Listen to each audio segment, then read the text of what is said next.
বৰ্তমান সময়ত নৰেন্দ্ৰ মোদী ডাঙৰীয়াই 5টা দেশবাসীক আহ্বান কৰিছে। সেই 5টা কি আপোনালোকে মানিব লাগিব বা মানিলে আপোনালোকৰ দেশৰ বাবে এটা দেশভক্তি দেখুৱাৰ দৰে হ'ব।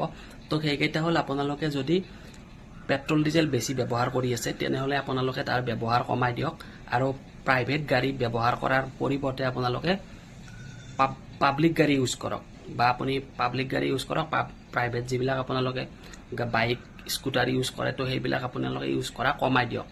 তাৰপিছত দ্বিতীয়তে হ'ল আপোনালোকে বাহিৰত ফুৰিবলৈ যোৱা বন্ধ কৰক, মানে কি দেশৰ পৰা বাহিৰত অৰ্থাৎ ভাৰতৰ পৰা বাহিৰত ভ্ৰমণ কৰিব নাযাব এই বছৰৰ ভিতৰত আৰু এই 1 বছৰৰ ভিতৰত ভাৰতৰ বাহিৰত যাবলৈ মানা কৰিছে।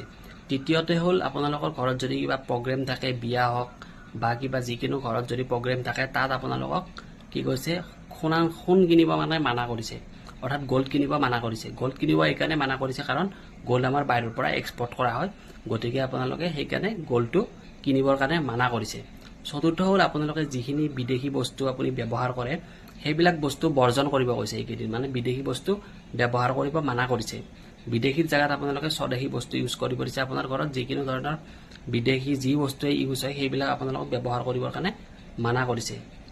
5 নম্বৰটো হ'ল আপোনালোকক কি কৈছে মিঠাতেল যিটো আমি ঘৰত ব্যৱহাৰ কৰোঁ কুকিং অইল সেইটো মানে কমকৈ ব্যৱহাৰ কৰিব কৈছে।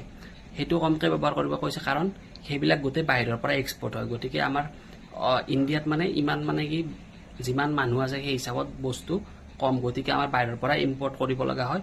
সেইবাবে মানে এইখিনি আপোনালোকক কৰিবৰ কাৰণে কৈছে। যদি মানে নকৰে কি হ'ব, সেই বস্তুটো আমি ডলাৰেৰে কিনিব লাগিব বাহিৰৰ দেশৰ পৰা, তো সেই হিচাপত দেশৰ ইকনমিত প্ৰেছাৰ পৰিব। সেইবাবে আপোনালোকক এইকেইটা আহ্বান কৰিছে। আৰু ভিডিঅ'টো ভাল লাগিছে যদি শ্বেয়াৰ কৰি দিব আৰু চেনেলটো ছাবস্ক্ৰাইব কৰি ৰাখিব এনেকুৱা ধৰণৰ ভিডিঅ' পাবলৈ। Thank U.